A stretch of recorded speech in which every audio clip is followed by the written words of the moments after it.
Hello friends, நான் உங்கள் ராம் பேசுகிறேன். என்னால் செவ்வாய்க்கிழமை சிறுவாபுரி முருகர் கோயிலுக்கு போக முடியலன்னு சொல்லிட்டு, ஏன்னா கண்டினியூவாக நான் 2 வாரம் போயிட்டு இருந்தேன். 3வது வாரம் போக முடியல, ஒரு தவிர்க்க முடியாத ரொம்ப வேலையினால். அதனால் வியாழக்கிழமை நைட்டு வேலையெல்லாம் முடிச்சுட்டு சிறுவாபுரி முருகர் கோயிலை போய் பார்த்தேன்.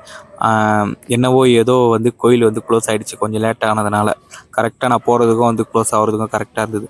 அப்போ கூட அங்கே விளக்கெலாம் விற்றுட்டு இருந்தாங்க. விளக்கை வாங்கி அங்கேருந்து அந்த முருகர் கோயிலுக்கு பக்கத்தில் அப்படியே அந்த ஆலமரமும் வேப்ப மரமும் ஒன்றா சேர்ந்து இருக்கும்.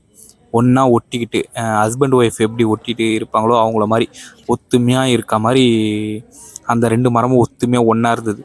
அங்கே போயிட்டு விளக்கெல்லாம் ஏற்றிட்டு சாமிக்கிட்டலாம் நல்லா வேண்டிக்கிட்டு அப்படியே வந்தேன். மேலே பார்த்தா நிலாங்க. அப்பா, அந்த மரம், அந்த 2 மரத்துக்கு நடுவில் என்ன அழகான அந்த இது தெரியுமா?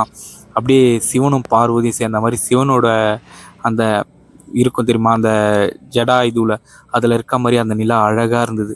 அப்படியே அந்த குளங்களும் எல்லாமே பார்த்துட்டு அழகான அந்த வர்ணியை முடிச்சுட்டு அப்படியே நான் வெளியே வந்தேங்க. வெளியே பார்த்தேன் அந்த கோயிலோட அழகு.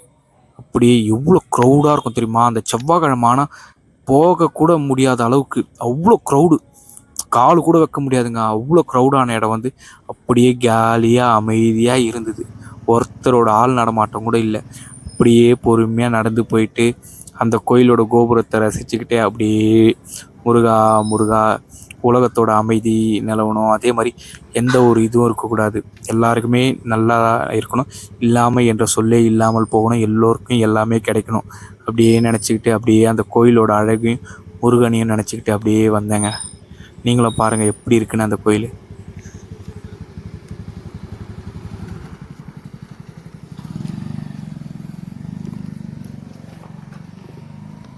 Hey!